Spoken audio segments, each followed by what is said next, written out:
Imaginez un meurtre vieux de 40 ans, un assassin qui avoue son crime et qui reste libre simplement parce que la loi l'y autorise. C'est sidérant, et pourtant, c'est exactement ce qui se passe en France aujourd'hui.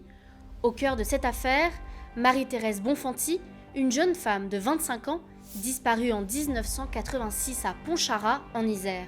Yves Chatin a reconnu son meurtre 36 ans après les faits, mais la justice française pourrait ne pas juger le tueur. Car en droit français, au-delà d'un certain délai après le crime, la justice ne peut plus être saisie, et autrefois, ce délai était de 10 ans pour un meurtre. Mais comme vous l'aurez compris, l'histoire qui nous intéresse s'est passée il y a presque 40 ans, mais elle est plus actuelle que jamais. Vendredi 16 janvier 2026, la Cour de cassation, la juridiction la plus haute de France, va rendre son verdict. Elle doit décider si, malgré le temps écoulé, la prescription peut être suspendue pour ce meurtre, ou si la loi empêche définitivement toute poursuite. Et cette décision ne concerne pas seulement une famille, elle pourrait changer le sort de dizaines d'autres affaires non résolues, ce qu'on appelle aussi des cold cases, qui restent en suspens, faute de preuves, ou simplement parce que les années sont passées. Dans cette vidéo, je vais vous raconter toute l'histoire de Marie-Thérèse Bonfanti, de sa disparition aux aveux du meurtrier 36 ans plus tard,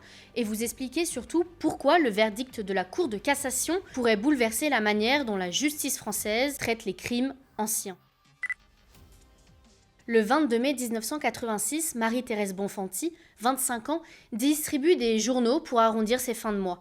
Ce jour-là, elle ne rentre pas chez elle et sa voiture est retrouvée abandonnée près d'une grande bâtisse dans le village de Pontcharrat, au nord-est de Grenoble. En fin de journée, son mari, Thierry Bonfanti, en rentrant du travail, aperçoit sa voiture.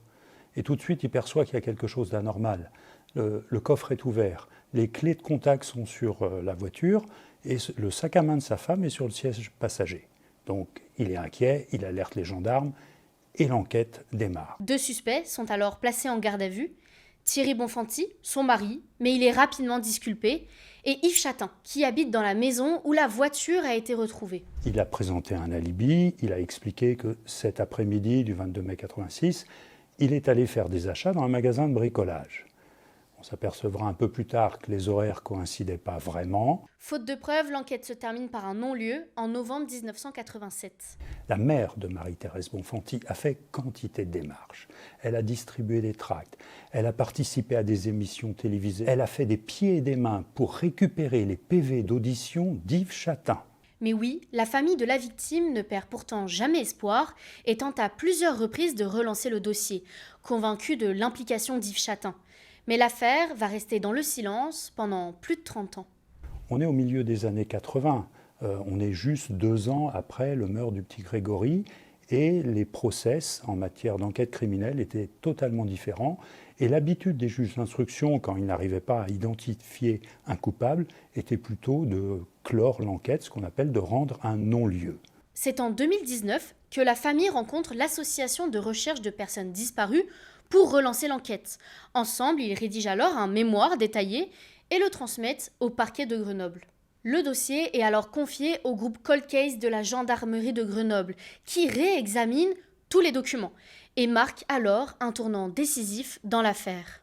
En mai 2022, Yves Chatin est de nouveau placé en garde à vue, 36 ans après les faits. Il finit par avouer avoir étranglé Marie-Thérèse Bonfanti, puis avoir chargé le corps dans sa voiture pour l'abandonner à quelques kilomètres du village, à la Buissière.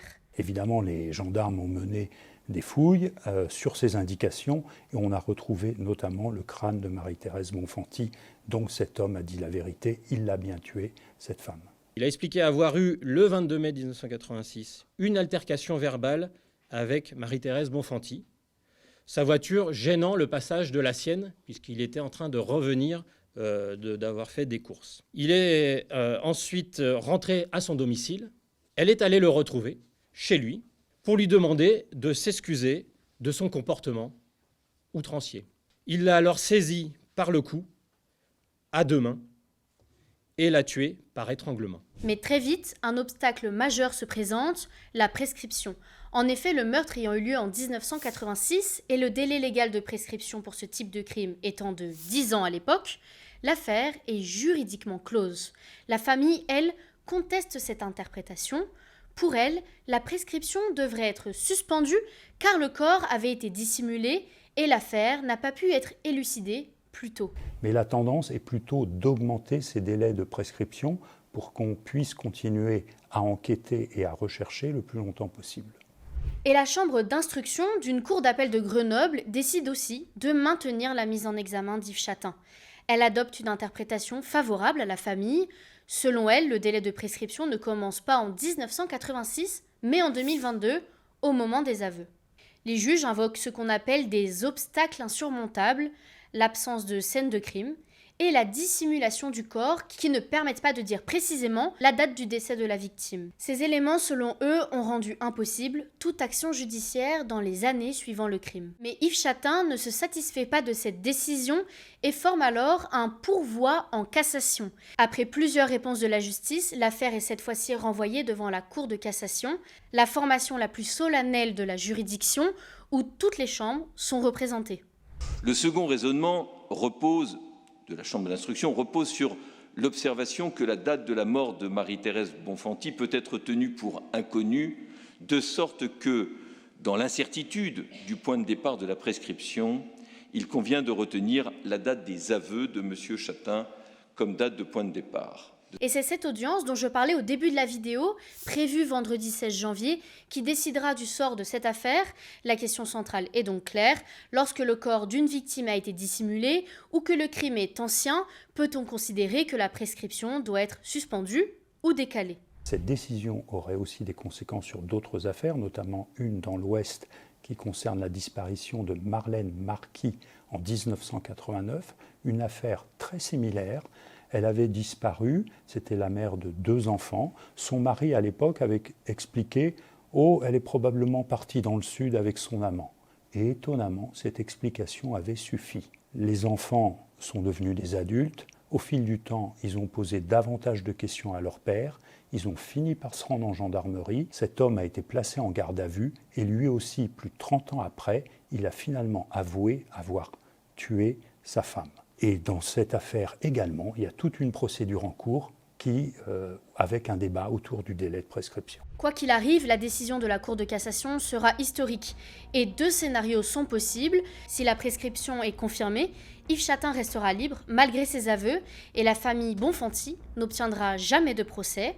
Et si la prescription est suspendue ou annulée, l'affaire pourra enfin être jugée et pourrait même faire jurisprudence. Cela signifie qu'une nouvelle règle serait établie pour les affaires anciennes, permettant potentiellement de résoudre des dizaines de cold cases qui, aujourd'hui, restent en suspens, faute de preuves ou à cause du temps écoulé.